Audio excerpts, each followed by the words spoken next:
Je vais faire une zone de texte avec un texte que je vais copier-coller à partir d'un site internet. Donc, au lieu d'avoir du texte ici d'exemple, je vais prendre du vrai texte qu'on va faire. Allez, je fais la zone de texte pour l'instant qui va être vide. On peut déjà la paramétrer au préalable si on veut. Si on voudra que ça soit écrit en noir avec une certaine taille, etc. On peut déjà tout paramétrer. Ok.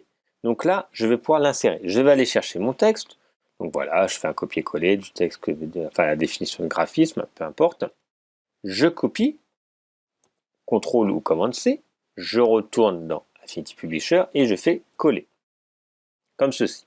Donc voilà, j'ai mon texte plus ou moins, je peux faire des mises en forme. Je me dis, bah finalement, c'est écrit trop petit, je voudrais faire des modifications, je voudrais écrire plus gros, comme ceci.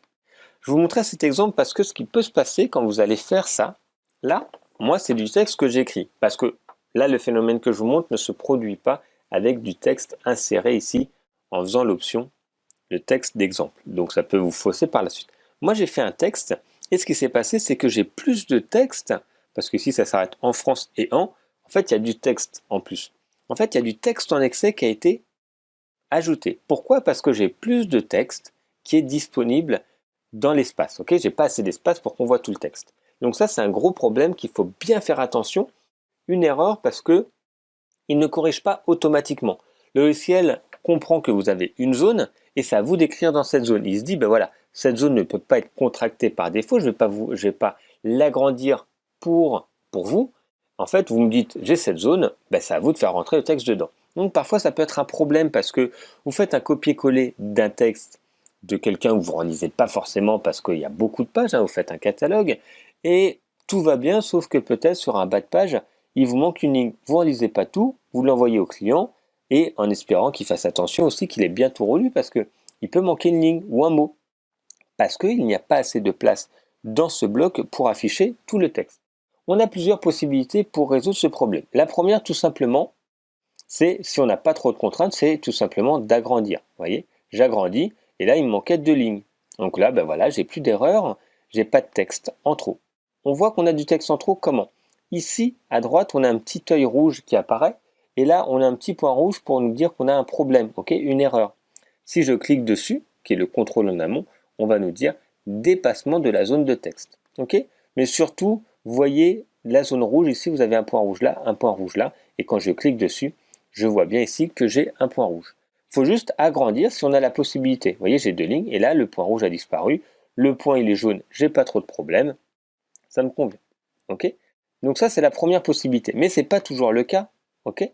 On a d'autres possibilités. Soit on a également la possibilité de réduire la taille de la typo. J'étais à 16, je mets à 15, peut-être que ça a passé, ben voilà. En réduisant tout, ça a sauvé les 2 lignes.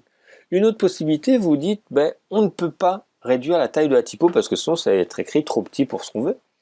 C'est ce qu'on avait vu la dernière fois. On va pouvoir jouer tout simplement sur l'espace entre les lettres, parce que parfois, ça peut jouer en réduisant l'espace entre les lettres. On peut peut-être gagner de la place. Vous voyez, là, j'ai gagné une ligne.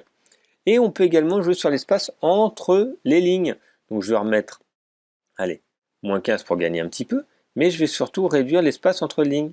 Là, j'augmente, pardon, je vais réduire un petit peu. Et vous voyez, très rapidement, j'ai gagné de l'espace qui me permet de, sans changer la taille de la typo, d'avoir gagné de la place à l'intérieur de ce bloc. Donc ça peut être très intéressant également. Si vous avez un bloc que vous ne pouvez pas bouger et la taille de la typo parce que votre client vous dit voilà, il faut que ça soit en 16 parce que sinon c'est illisible, quelle est la solution? Ben voilà, vous pouvez réduire ici l'espace entre les lignes et les lettres qui peut être vraiment un gain de place important. Plus votre bloc va être important, plus ça va jouer sur la globalité. Toutes ces options, comme je vous le disais, vous pouvez jouer également que sur un contenu. Celui-là, vous pouvez vous dire, ben voilà, je vais encore le réduire un petit peu et je vais encore réduire l'espace entre les mots pour peut-être gagner de la place. Suivant ce que vous sélectionnez, c'est toujours le même principe, soit vous sélectionnez sur l'ensemble du bloc, soit sur une partie. Voilà pour un point très important quand vous faites un bloc et un copier-coller, de ne pas dépasser, il faudra soit agrandir, mais être vigilant de ne pas dépasser. On voit le petit œil rouge avec ici la diagonale.